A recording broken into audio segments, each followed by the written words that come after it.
Boa noite, tudo bem, pessoal? Então, hoje estamos aqui para mais uma live do CAD-RS. A gente vai conversar um pouquinho com os médicos e aí eu vou apresentar eles para vocês. E a gente vai continuar falando sobre uma patologia que atinge muitas pessoas da nossa população e nada melhor do que especialistas falarem com as pessoas sobre a patologia, os sintomas, os diversos tratamentos que temos disponíveis. Uma boa noite, Dr. Fábio. Boa noite, Cláudia. Boa noite, doutora Fernanda. Boa noite, professor Eduardo. Hoje tenho um prazer enorme de estar aqui conversando com dois super especialistas, não só na área de oncologia clínica, como também na área de oncologia cirúrgica, em especial na área de fígado, pâncreas e veia biliar. Tá? Os dois convidados nossos são super especialistas na área oncologia digestiva, tá? A doutora Fernanda na questão da parte clínica, de quimioterapia, radioterapia, enfim, e o doutor Eduardo, então, na parte cirúrgica. Para aqueles que não conhecem o professor Eduardo, o professor Eduardo certamente é o maior cirurgião HPB da América Latina, o maior transplantador de fígado, chefia o maior serviço de cirurgia hepatobiliar-pancreática aqui da América Latina.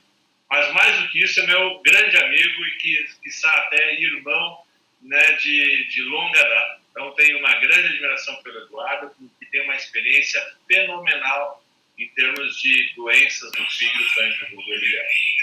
Bem, hoje à noite nós vamos falar sobre um tema extremamente complexo, né, que não é fácil da gente conversar, e que para os cirurgiões diria, a grande cereja do bolo dentro da cirurgia de fígado e pâncreas, que é justamente o colangiocarcinoma, né, o câncer da veia biliar. Teoricamente, o câncer da veia biliar ele pode ocorrer desde dentro do fígado, isoladamente, e muitas vezes ele se confunde até com um câncer de fígado, né? Ele tem as características muito próximas do câncer de fígado, e outras vezes ele é da parte distal, final do canal biliar. E aí, muitas vezes, ele se confunde com o câncer de pâncreas. Os dois têm características muito semelhantes, tanto esse dentro do fígado, quanto da parte final que está junto do pâncreas. E são tratados ou como um câncer de fígado ou como um câncer de pâncreas, de forma muito semelhante. Entretanto, existe um tipo de câncer de veia biliar que é extremamente problemático, que é o câncer que fica no meio, entre o fígado e o pâncreas, que é o chamado câncer do hilo hepático ou o próprio câncer da vesícula biliar, que são cânceres extremamente agressivos, mas também eles invadem estruturas extremamente nobres de uma forma extremamente precoce, né? E isso imputa, então, o cirurgião, isso faz com que o cirurgião que trate esses cânceres, que ele não tenha apenas o dom de cirurgia, mas tenha também o dom de engenharia, porque depois de retirar esse câncer, ele tem que ligar todos esses canais no fígado e permitir com que o sangue volte, então, a esse fígado, né? Possa vascularizar esse fígado, além de oferecer, então, a cura a esse doente. Então, é justamente sobre esses tumores que ficam no meio, os chamados cânceres hilares, que nós vamos conversar hoje à noite, né? Vou começar, então, com a nossa expert na cancerologia, que é a doutora Fernanda. Doutora Fernanda, me fale um pouquinho mais sobre o que é o câncer da veia biliar, então, e principalmente na área dos seus sintomas. Como é que ele começa? Como é que ele aparece, esse câncer da veia biliar? Então, boa noite a todos. Muito obrigada mais uma vez pela oportunidade de estar aqui falando de um assunto tão importante, tão pouco discutido, né? Que é as neoplasias de vias biliares. Então, esse tipo de tumor é um tumor raro, né, estatisticamente falando, mas que a gente acaba vendo com frequência por lidar bastante com esse tipo de pacientes com problema. Dificilmente a gente faz, os pacientes têm alguma sintomatologia que faz a gente suspeitar precocemente desse diagnóstico e a gente não tem assim um exame de prevenção como existe, por exemplo, para a próstata, como é o PSA, um exame de screening, né? Um diagnóstico mais precoce. Muitas vezes, o primeiro diagnóstico desses pacientes é quando eles ficam amarelos, ictéricos, né? Que é até o título da nossa live, né? O paciente vai normalmente na emergência porque ficou com amarelão, muitas vezes até acham que pode ser uma hepatite, né? Mas normalmente em pacientes um pouco mais idosos, não é a faixa etária mais comum das hepatites virais. E a gente precisa de um exame de imagem mais especializado. Muitas vezes a ecografia comum a gente não consegue enxergar, porque as vias biliares são também escondidas, né? E são pequenas, então tumores pequenos já podem dar um grande estrago e entupir essa via de drenagem da bile, por isso que os pacientes desenvolvem essa icterícia. Às vezes a gente pode ter dor, mas isso não é o mais comum. O mais comum realmente é a icterícia, que é o amarelão. Isso que é o que chama mais atenção. E normalmente, infelizmente, a gente acaba fazendo o diagnóstico na emergência, né? Os pacientes chegam porque subitamente começaram a ficar amarelos ou começam a ter coceira no corpo, que é uma das características, um dos sintomas que o amarelão acaba trazendo. Esses são os principais. Perfeito. Doutora Eduarda, me conte uma coisa. Frequentemente a gente vê esses pacientes, então, com icterícia, como a doutora Fernanda falou, né? E a gente precisa investigar esses pacientes. Como é que seguiria a linha de investigação desse paciente? Então, assim, uma vez o paciente estando ictérico, amarelo, né? Normalmente acaba fazendo uma ecografia abdominal, mostra, então, a via biliar dilatada em algum ponto. Qual é a sequência? Como segue a investigação disso? Bom, primeiramente, boa noite. Obrigado, professor Fábio, pelo convite. Boa noite, doutora Fernanda. É um prazer aqui poder estar falando desse assunto. É um assunto que faz parte do meu dia a dia e eu lido bastante com essa patologia. E, como a doutora Fernanda falou, nós temos essa apresentação que o paciente fica com o olho amarelo, e aí às vezes alguém da família que chama, né, um marido, um filho, fala, mas o olho está amarelo. Essa é uma das vertentes, mas vamos lembrar, Fábio, que também tem aquele paciente que às vezes vai fazer um exame de imagem, uma ecografia no ginecologista, pedir um exame, e aí vem lá numa tomografia uma dilatação de um canal biliar dentro do fígado. Então nós ficamos já com a antena ligada que pode se tratar de um tumor desses. Isso tem sido cada vez mais frequente no consultório, esse tipo de paciente, ou aquele outro que tem as enzimas hepáticas alteradas, como uma fosfatase alcalina ou gama-GT. Ele tem lá uma gama-GT alta, o médico suspeita, e aí vai fazer a ecografia. Mas entendo a ecografia como um exame que mostrou uma certa dilatação. Fábio, eu acho que a sequência disso é tentar, se a ecografia mostra existe dilatação da vesícula, dos canais biliares, a gente precisa aprimorar essa investigação. Seja com...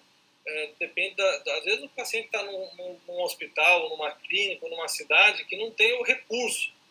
Mas uma tomografia do abdômen com contraste, ela já consegue afastar outras causas de icterícia de um colangiocarcinoma, por exemplo, que é o assunto que nós estamos conversando. Então, a tomografia é um exame básico que o doente faz, sabendo que vamos ainda aprimorar mais isso. Hoje, o exame que tem sido amplamente utilizado no mundo todo, e que no Brasil, graças a Deus, temos bastante equipamento, que é uma ressonância magnética das vias biliares, que é a chamada colangio-ressonância. Esse é um exame que existem equipamentos inferiores, equipamentos superiores, mas hoje um bom equipamento consegue aprimorar e investigar esses canais. E como o doutor Fábio falou, existem, por exemplo, alguns tumores que podem ser de metástase pelas vias biliares. Tem tumores que podem ser da vesícula biliar e mimetizar um colangiocarcinoma, e nem sempre é fácil, né?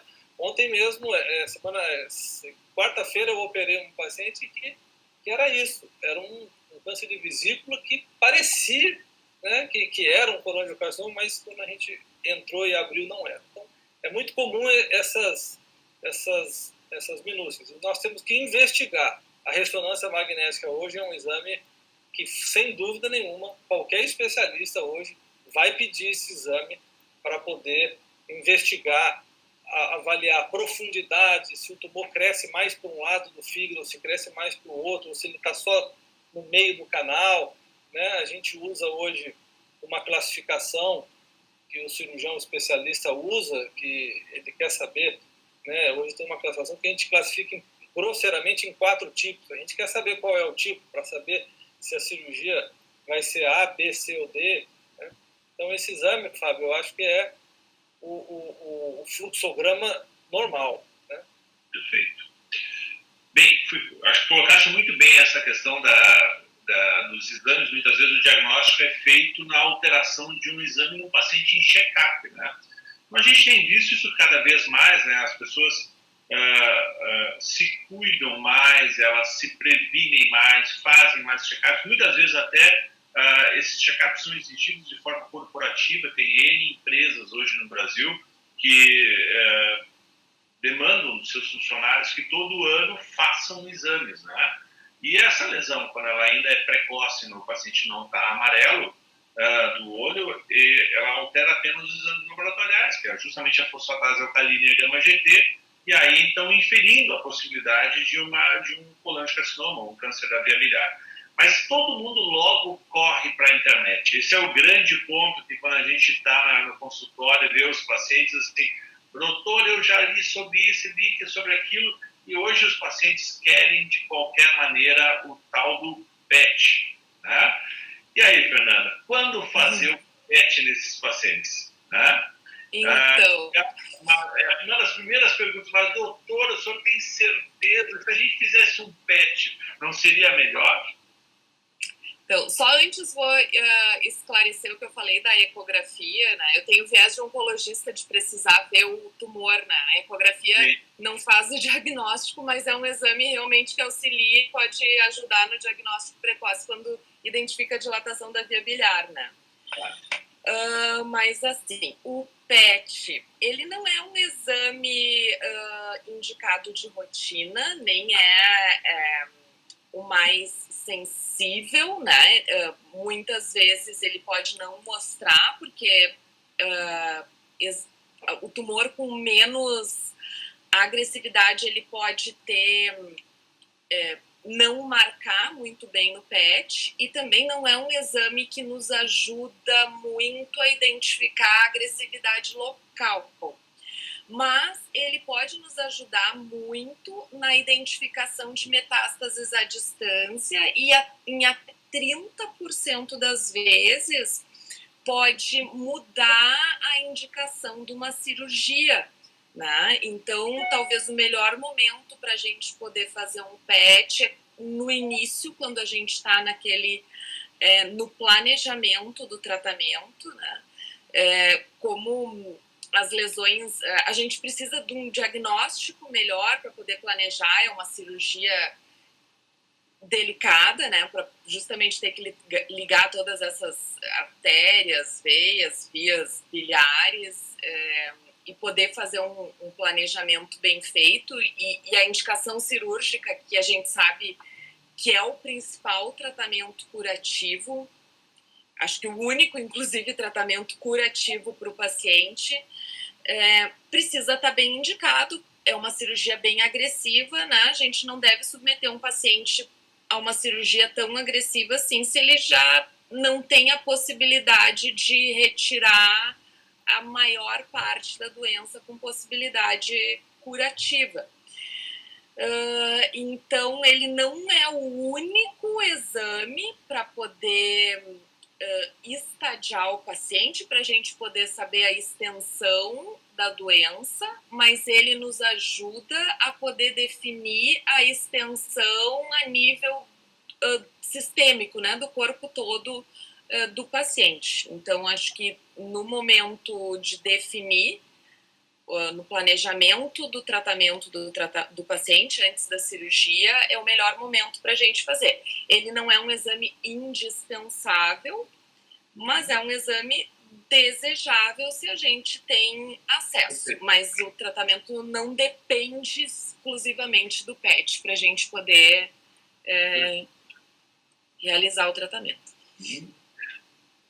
Professor Eduardo, esses dias nós tivemos aqui um endoscopista falando sobre o Spyglass, né?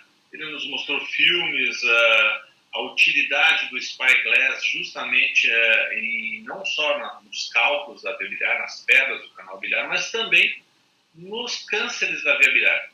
Nos fala um pouquinho sobre o Spyglass no paciente com colangiocarcinoma. Fábio, essa é muito boa, é um arsenal novo, né, que tem.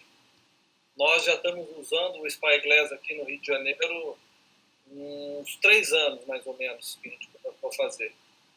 Ele é uma ferramenta que nós podemos usar no pré-operatório e também no intraoperatório. É muito interessante, especialmente nesses colangiocarcinomas que você falou, o ILA, e as pessoas que procuram na internet vão achar esse tumor com o nome de tumor de Klatskin. Exatamente. Foi um tumor descrito nos Estados Unidos em 1965. Aliás, não foi descrito por um cirurgião. Ele era um clínico, né, que é o Gerald Klatskin, lá no norte dos Estados Unidos, em Connecticut. Esse tumor, que foi muito conhecido como tumor de Klatskin, o Spyglass no intraoperatório, Fábio, é interessante para a gente poder... Nós tivemos uns anos atrás, já fomos para o Japão algumas vezes juntos, nós fomos lá na Meca do colangiocarcinoma, que é em Nagoya, e você se lembra muito bem do professor Nimura, numa conversa com a gente, mostrando lá o colangioscópio de muito tempo atrás, em que ele marcava, né, aonde muitas vezes tinha skip, metástase, alguns milímetros adiante do tumor principal. Então, o colangioscópio, que é um equipamento que estava muito distante da gente, o Spyglass traz esse conceito lá do professor Nimura, Fábio, porque o Spyglass no intraoperatório não usei em muitos casos, porque, infelizmente, é um equipamento caro, né? Hoje, para vocês terem uma ideia, um Spyglass custa mais ou menos R$20 mil. Né? Então, ele não é um equipamento tão disponível, ele é descartável. Curiosamente, aquilo é um colangioscópio e é descartável. Você usa e joga fora. Então, ele ainda não é amplamente disponível por todos os pacientes que a gente tem. Mas ele é interessante, sim, porque existem hoje, Fábio, aqui a doutora Fernanda, o oncologista, fica preocupado porque às vezes o paciente vem para a gente, tem muitos pacientes que estiveram nos ouvindo aqui que vão lembrar de suspeitas de colangiocarcinoma. E é um tumor que a gente opera sem biópsia, é um tumor que a gente opera com a imagem. A gente olha uma ressonância magnética e fala, isso aqui é um colangiocarcinoma. Então, os estudos, né, de alguns anos atrás, estudos grandes, mostravam que mais ou menos 12% desses pacientes tinham tumores benignos, que mimetizavam um tumor de Klatskin, por exemplo. Então, o Spyglass, Fábio, ele vem para a gente usar, talvez no nosso meio, a maior ferramenta é naqueles pacientes que a gente tem muita dúvida, porque às vezes é um paciente que está muito trófico, né? O tumor de Klatskin, ele tem um extremo, ele acomete mulheres jovens, tem uma vertente do colangiocarcinoma que dá em mulher jovem, mulher de 20, 30, 40 anos e no paciente acima de 60 anos. Então, às vezes a gente fica, né, numa mulher jovem de fazer uma cirurgia altamente complexa e mutiladora, que é a cirurgia radical do colangiocarcinoma. Então, a gente pode lançar mão, sim, do Spyglass. Ele está no Brasil, está registrado na Anvisa. Ele é caro, mas ele ajuda. Já me ajudou em algumas ocasiões, porque a gente biopsia. Ele tem um canal de trabalho e você faz uma biópsia daquela lesão e o patologista na sala pode confirmar e aí fica todo mundo mais tranquilo de utilizar. Se você me permitir, Fábio, eu queria só fazer um comentário do que a doutora Fernanda falou do PET. Porque há uns anos atrás, eu era muito crítico do PET. Não precisa fazer o PET, não precisa. Hoje em dia, eu estou cada vez mais fazendo. Porque o PET scan, especialmente no colangiocarcinoma, naquele que você começou falando, Fábio, que é aquele que está lá no fígado. Porque no colangiocarcinoma ir lá, no tumor de classe, o tumor de classe é um tumor que dá pouca metástase. O tumor de classe é um tumor que ele cresce só localmente. Ele invade a veia porta, a artéria hepática, ele cria, como a doutora Fernanda falou, um ambiente bem desfavorável em relação aos vasos.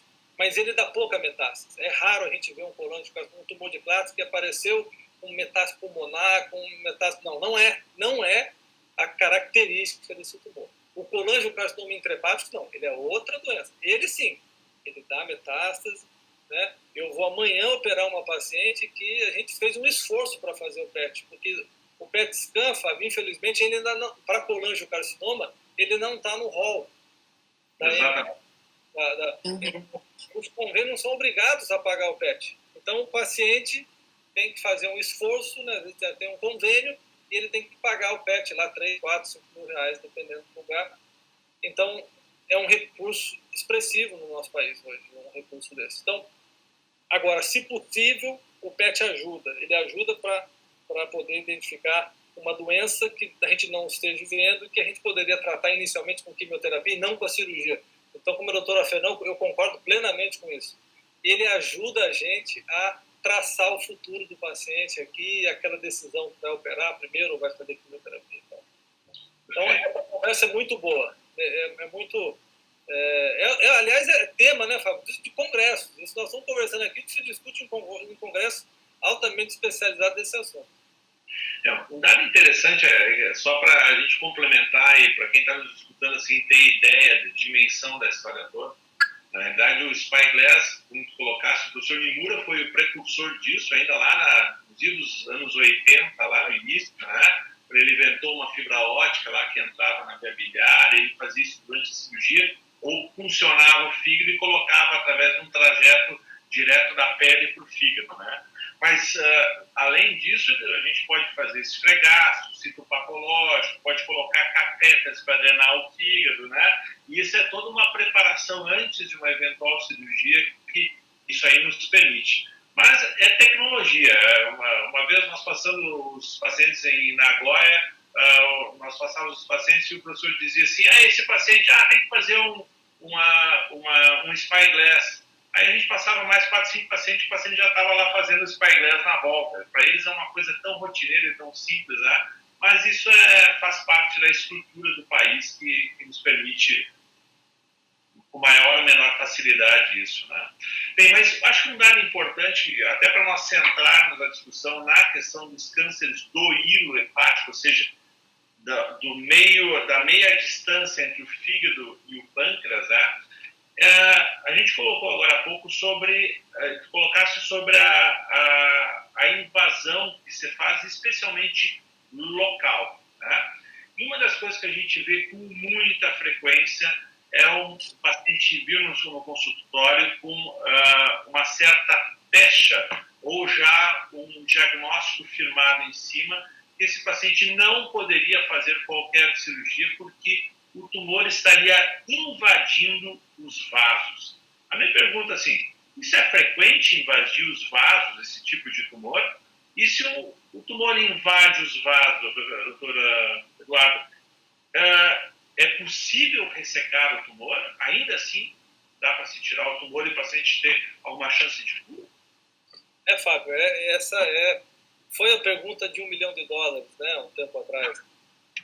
E é muito interessante, porque ao longo desses anos, e você, que é um protagonista dessas cirurgias também, de muitos e muitos anos, nós passamos por épocas em que isso era o fim da história, né?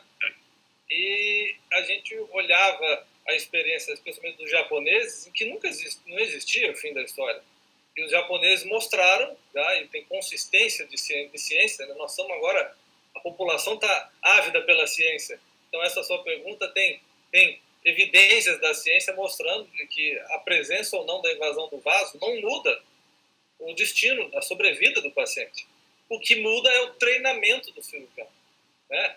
O oncologista também precisa estar vivendo, estudando e atualizado nesse assunto, porque hoje um cirurgião consegue remover uma artéria, substituir a artéria, a gente substitui a artéria, a gente tira a veia safena, coloca no lugar da artéria, a gente tira a veia porta, refaz a veia porta, e isso dá oportunidade para o doente se tratar com a cirurgia, porque como a doutora Fernanda falou, a cirurgia é a única forma de esse doente ter sobrevida. Não existe sobrevida em colangiocarcinoma tratado com quimioterapia. Não, quimioterapia é um coadjuvante importante, mas ele é a cirurgia que tem que ser feita. Então, quando nós conseguimos remover essas artérias, essas veias, a gente dá sim a oportunidade para o paciente.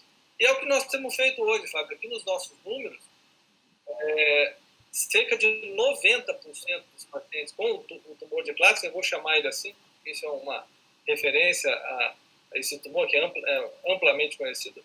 No tumor de Klatskin, a ressecção de veia porta hoje aqui conosco é 90% das vezes. Nós fazemos até, até nós dois já discutimos isso inúmeras vezes. Eu sou mais até otimista. O tumor está pertinho da veia, eu tiro a veia, tiro ela às vezes fica mais fácil da gente, a cirurgia é mais fácil, diminui o sangramento e a gente costura a veia. E a artéria menos frequente. A artéria é mais ou menos só 15% das vezes que a gente mexe na artéria.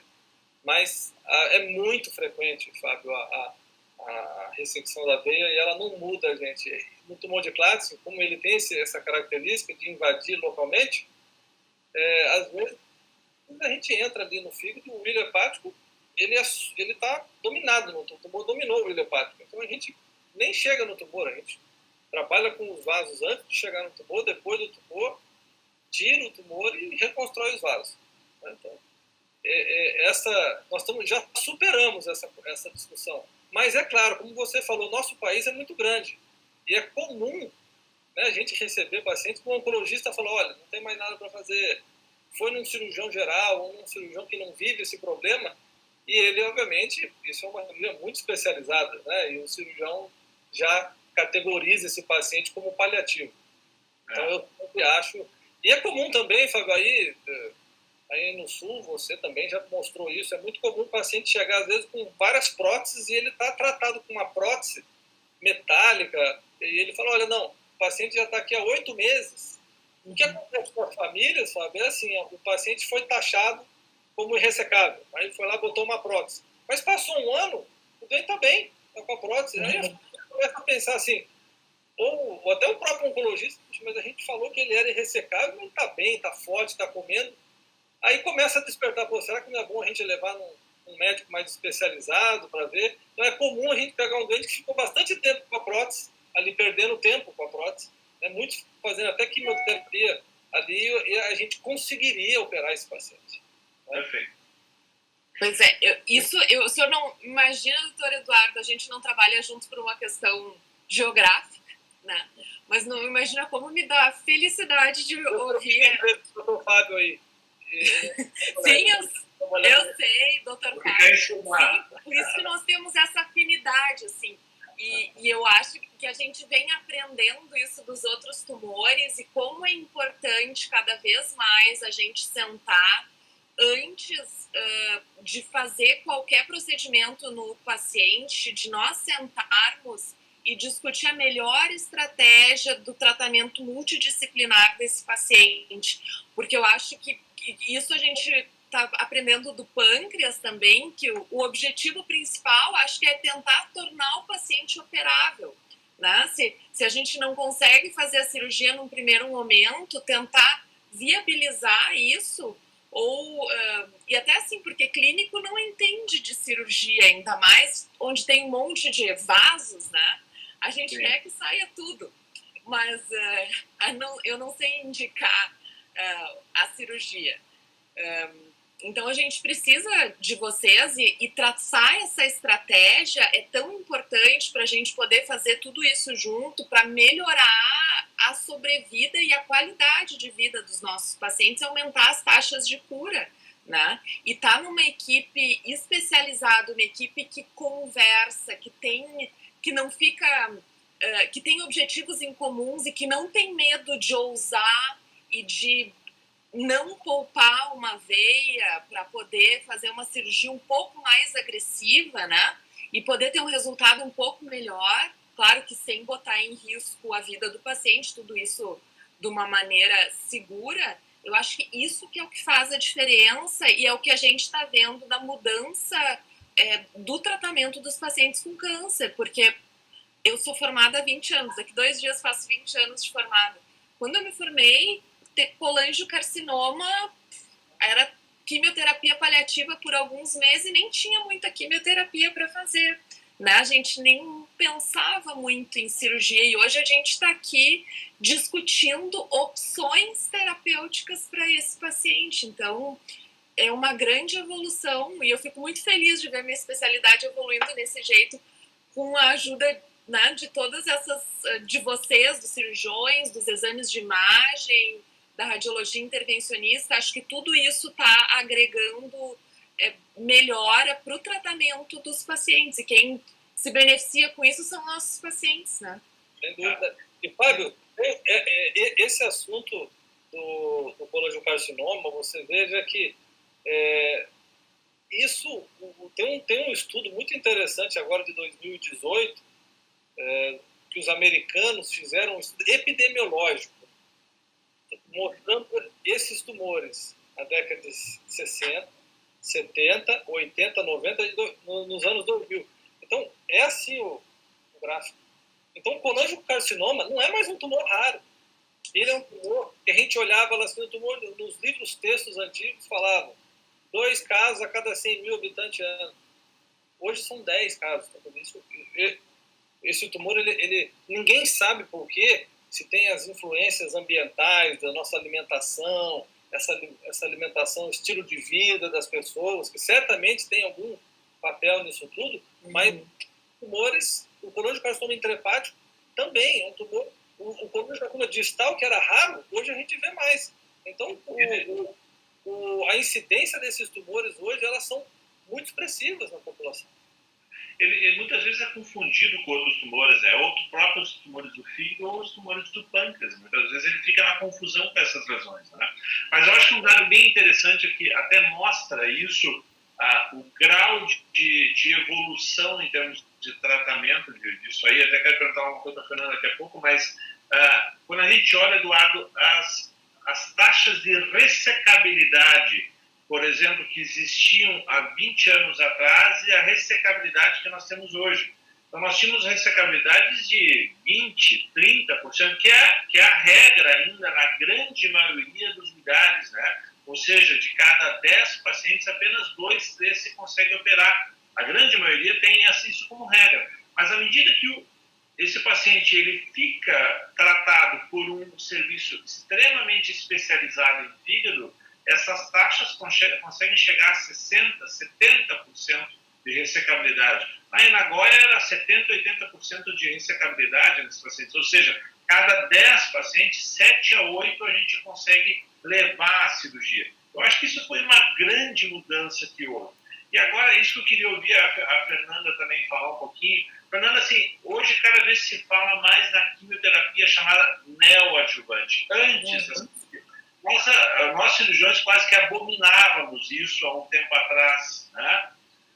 Mas se sabe, por exemplo, que o colangiocarcinoma hilar, ele tem um crescimento muito lento, né? Então, em 6 meses, ele dificilmente muda o seu prognóstico, o que nos dá tempo, neste tipo de colangiocarcinoma, de fazer a drenagem da via biliar, preparar melhor esses pacientes e aí, neste período de tempo, inclusive, fazer quimioterapia nesses pacientes para se controlar biologicamente mais esses tumores. Né?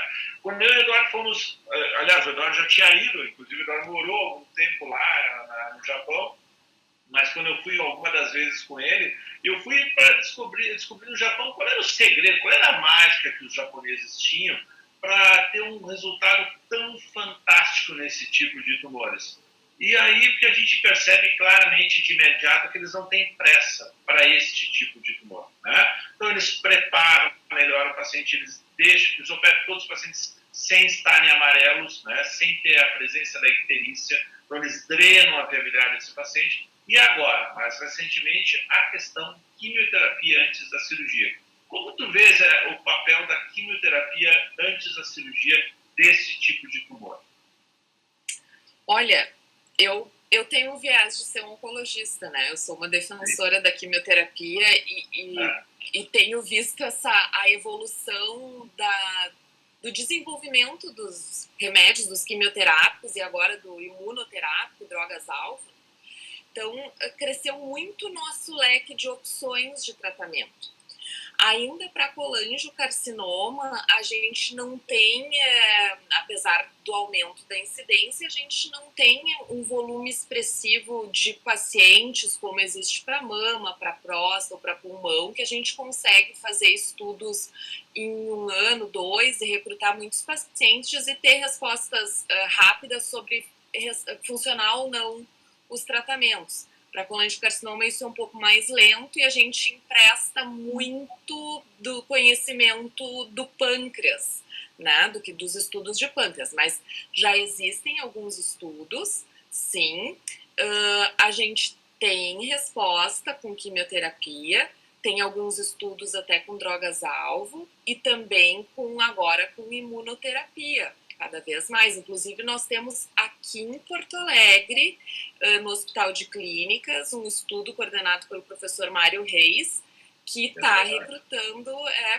pacientes para receber como primeira linha tratamento com imunoterapia, né? Que agora tem sido a menina dos olhos, né, na oncologia, porque tem quase que curado, deixado os pacientes em remissão por bastante tempo. Então, voltando para a quimioterapia neoadjuvante, assim, antes da cirurgia, eu vejo com muito bons olhos, assim, por 2 coisas. Uma, que a gente consegue avaliar no paciente o melhor tratamento, porque a gente, mesmo tendo avaliação específica do tumor, com marcadores que podem identificar remédios que funcionam melhor para cada paciente, a gente consegue ver no próprio paciente como o tumor se comporta quando exposto ao remédio que a gente escolheu. E outra coisa, assim, a gente consegue ver o comportamento biológico do tumor, né, e conseguir reduzir o tumor antes da cirurgia e com isso fazer uma cirurgia um pouco menos agressiva, ou até selecionar pacientes que eventualmente têm uma doença tão agressiva que não responderia a nada e que que não se beneficiariam da cirurgia, né? O que não costuma muito acontecer pelo comportamento. Mas eu acho isso muito bom, a gente ter a oportunidade de até converter pacientes que inicialmente não seriam operáveis, né? E poder resgatar e tornar eles operáveis, aumentar a chance de cura. Acho que essa é a principal oportunidade que a quimioterapia antes da cirurgia pode proporcionar. Acho que é justamente a questão aquilo que o professor Eduardo pode me dizer alguma coisa também sobre esse tempo, esse interregno que a gente tem entre o diagnóstico e o momento da cirurgia, né? O não ter pressa para operar esse paciente, né, Eduardo? Esse é um campo bem discutível, né? Mas vamos lembrar, em 2014, existiu um estudo envolvendo 6 principais centros de cirurgia de colangiocarcinoma no Japão, e foram negativos na questão de fazer a quimioterapia antes.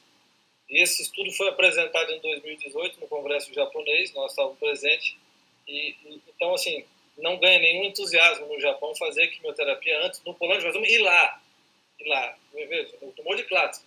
É uma doença diferente. É que nós estamos falando aqui de 3 doenças, de 3 tipos de colangio, mas são 3 irmãos diferentes, né?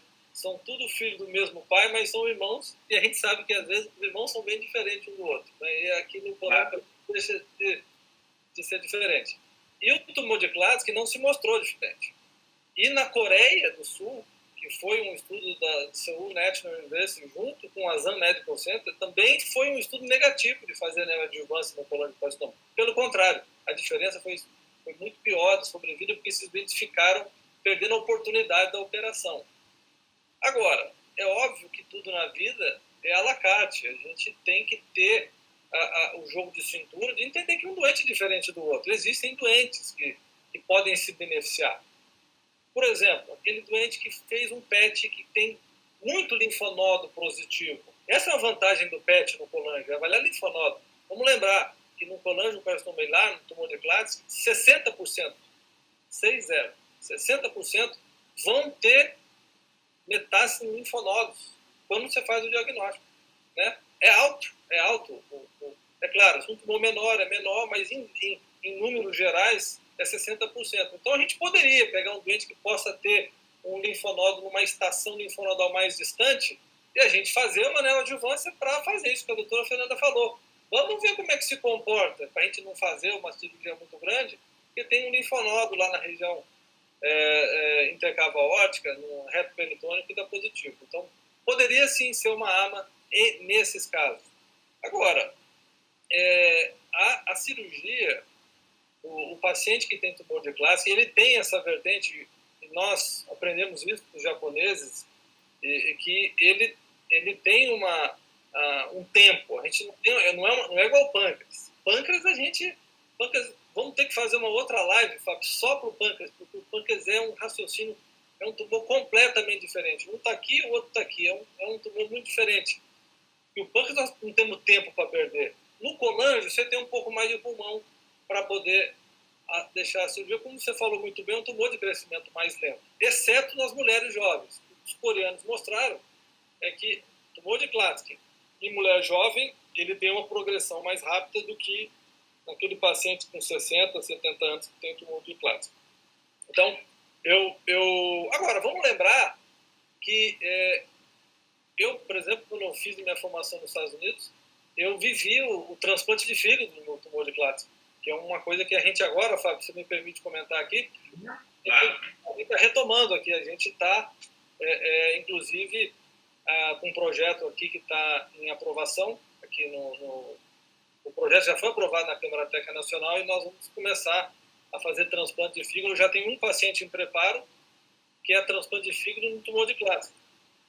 E nesse protocolo faz quimioterapia neoadjuvante. Então, doutora Fernanda, fazer quimioterapia em colangiocarcinoma já é feito nos pacientes que vão para transplante. E por que não fazer no doente que vai para ressecção? Então, existe sim um racional, né?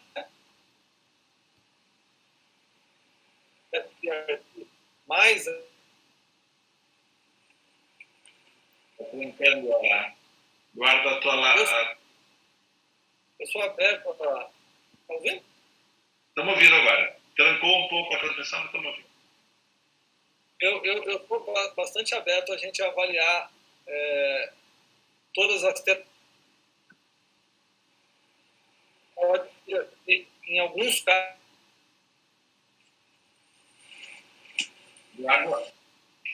A tua transmissão não está boa.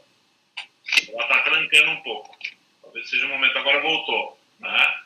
Mas eu acho que resumiste bem o exemplo, né, que tu colocaste, é muito bem sobre o racional do uso da quimioterapia, que ele é bastante utilizado nos Estados Unidos, justamente naqueles pacientes que na fase pré-operatória dos transplantes de fígado, né, tentando justamente não só otimizar a lesão, como também ver o comportamento biológico dessa lesão a aqui antes desse paciente ir para um transplante de fígado.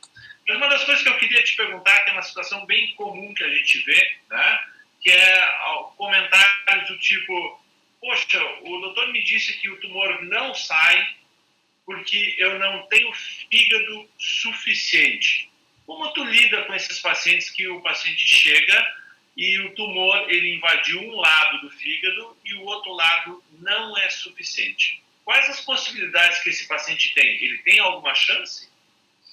Fábio, eu ia querer fazer esse comentário mesmo, porque a doutora Fernanda falou aqui, ela fez um comentário, e quem estiver nos ouvindo aqui vai ter o interesse que, quando nós temos um familiar ou um paciente que tem um colangiocarcinoma, um tumor de Klatskin, ou um colangiocarcinoma intrahepático, o que eles querem saber? O que o oncologista quer?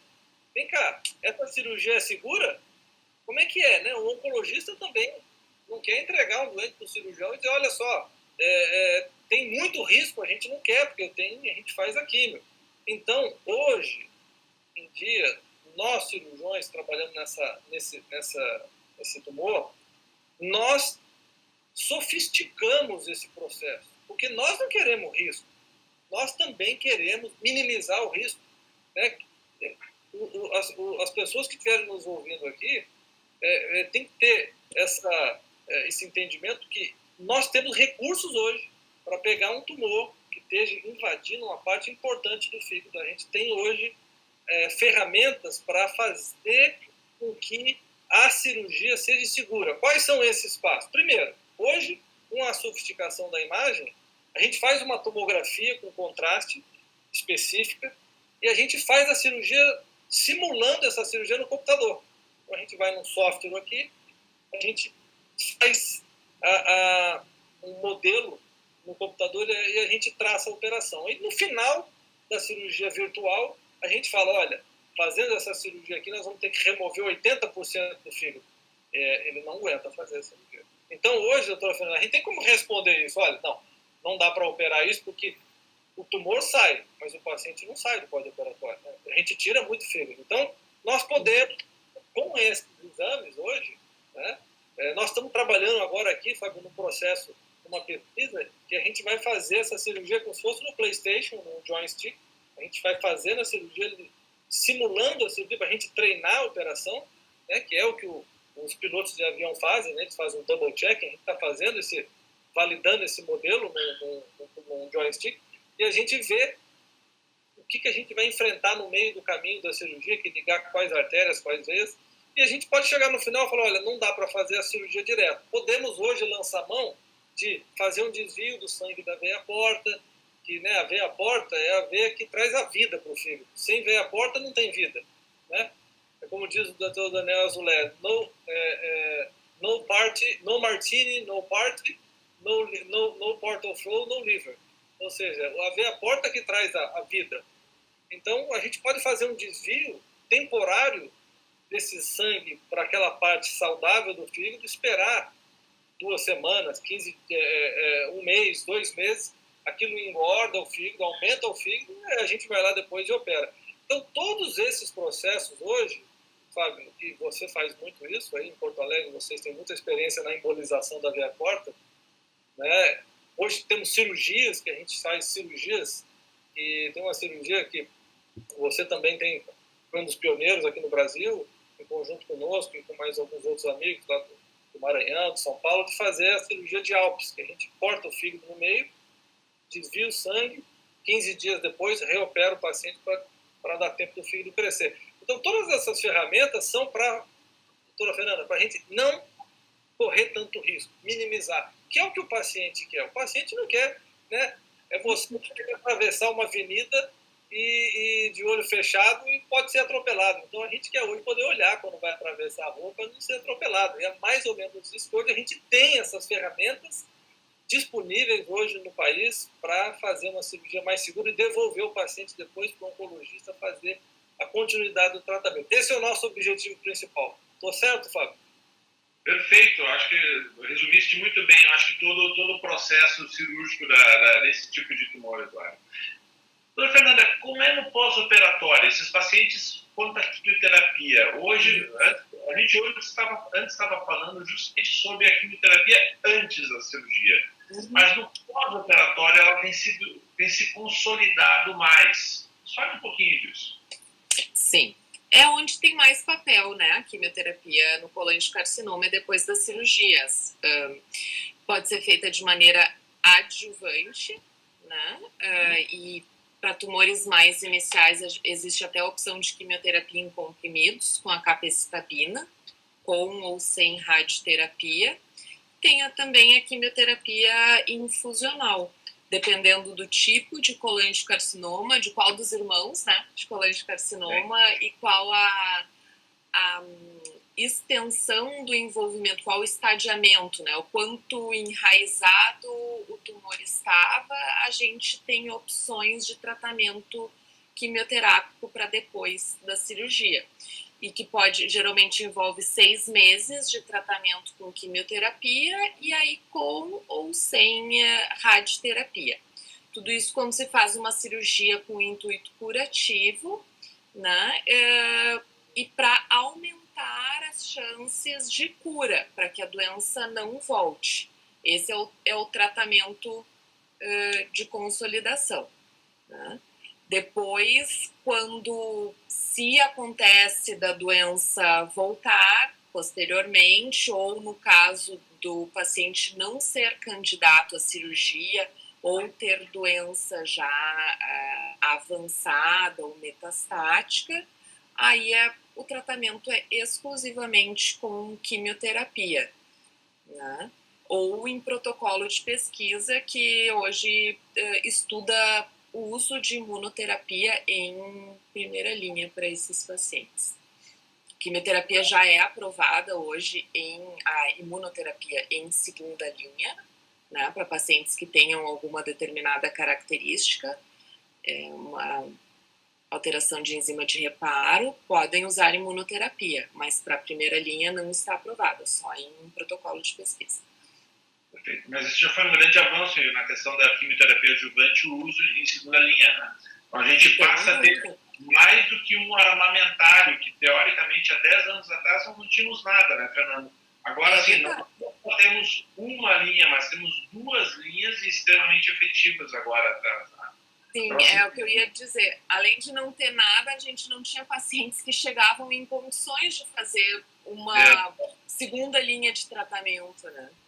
Hoje a gente fala em segunda linha ou posteriores, porque como a gente usava a quimioterapia, agora a gente tem a opção da imunoterapia também, então a gente ainda tem uma quimioterapia na manga para uma terceira linha, caso o paciente ainda tenha condições clínicas, e a gente tem visto isso, né? Principalmente os pacientes que operam, eles chegam em melhores condições depois, mesmo quando a doença, no caso da doença voltar, é diferente de um paciente que nunca operou, que colocou prótese só na via biliar, porque a icterícia é algo bastante comum. E quando isso não foi resolvido de uma maneira definitiva, como é na cirurgia, quando se coloca prótese, uma coisa que a gente vive bastante, né, é da prótese obstruir, de ter infecção ali da prótese, ou de entupir de novo, e quando entope aumenta a bilirrubina, a gente não pode fazer quimioterapia, ou quando tem infecção também não pode fazer quimioterapia. Então, mais um motivo assim, para a gente sempre tentar, quando, claro, indicado, operar o paciente. Ok. Bem, eu já conheço a Cláudia, ela está desesperada por causa do nosso tempo, a gente passou voando a nossa hora aqui da live. E assim, se eu e o Eduardo ficar conversando agora com a Fernanda, que nós vamos ficar 2 dias, vamos abrir uma garrafa de vinho já, porque nós vamos conversar, né? Imagina, ficamos meses viajando pelo Oriente, eu e o Eduardo aqui, tentando aprender com os japoneses lá, isso aí, né, Eduardo? É um assunto extremamente apaixonante, assim, certamente iria requerer horas e horas de live nossa, mas eu acho que foi bem proveitoso para o pessoal que nos escuta e que muitas vezes tem familiares nesse dilema todo, né? Então, eu acho que o grande recado é justamente mesmo naquelas situações difíceis, com o tumor invadindo vasos, artérias e veias, deve sim se buscar a cirurgia a qualquer custo, né? A qualquer custo também estou me expressando mal, mas de todas as maneiras, né? Não é a invasão vascular que contraindica a cirurgia. O próprio professor Eduardo agora comentou que está se iniciando no Brasil os protocolos justamente para transplante de fígado nesses pacientes, né? Então, acho assim, várias possibilidades têm sido abertas, né? Tanto na parte cirúrgica, tentando, então, naqueles pacientes que têm um fígado muito pequenininho, viabilizar, tornar eles ressecáveis, como na própria quimioterapia, de viabilizar esses pacientes para uma cirurgia ou no pós-operatório, otimizar as chances de cura que esse paciente venha a ter. Então, acho assim, para aqueles que têm algum familiar com esse tipo de doença, procure sempre um oncologista, uma equipe cirúrgica especializada em cirurgias de fígado e que tenham na sua rotina isso sendo feito, né? Eu sempre digo, não se deixem levar pela primeira opinião no sentido de o tumor não sai ou não dá para tirar, né? Escutem um outro especialista e, sobretudo, observem se eles têm isso na sua rotina, o tratamento dessas doenças. Foi um prazer enorme estar conversando com a Fernanda hoje à noite e o professor Eduardo, e espero que a gente possa voltar a discutir mais sobre esse assunto tão difícil e que tanto angustia os nossos pacientes. Passo para ti, Cláudia. Com certeza. Assim, a gente teve, inclusive, algumas perguntas, mas que eu não interrompi vocês porque vocês acabaram respondendo as perguntas. Então, para vocês até terem uma ideia, assim, né? O tumor de Klatskin, sobre o estágio inicial, como identificado. Então, muitas coisas vocês acabaram respondendo as perguntas, né? As pessoas realmente têm muito interesse. E eu agradeço muito, acho que é muito interessante quando a resposta vem do especialista e não do Dr. Google ou de pessoas que não estão preparadas para dar essa resposta para as pessoas que precisam, como o Dr. Fábio falou, que tem um paciente ou que estão vivendo situações parecidas, né? Então, eu agradeço muito, gostaria que a doutora Fernanda se despedisse e depois o doutor Eduardo. Muito obrigada. Tá, boa noite. Muito obrigada, doutor Fábio, mais uma vez pela parceria e pelo convite. Muito prazer, doutor Eduardo. Obrigada, Cláudia. Boa noite para vocês. Boa noite. Olha, eu fico lisonjeado de participar. Aqui o Fábio, meu amigo, irmão, é um cirurgião que eu aprendo muito, um dos melhores cirurgiões desse país. E o Rio Grande do Sul tem orgulho de ter um cirurgião do porte dele lá. E, então, eu queria agradecer o Fábio pelo convite. Prazer, doutora Fernanda. Obrigado, Cláudia. E espero que seja convidado para vir de novo para a gente discutir sobre o pâncreas, que são outros assuntos também muito importantes aí, esclarecidos para as pessoas. Com certeza. Voltarei.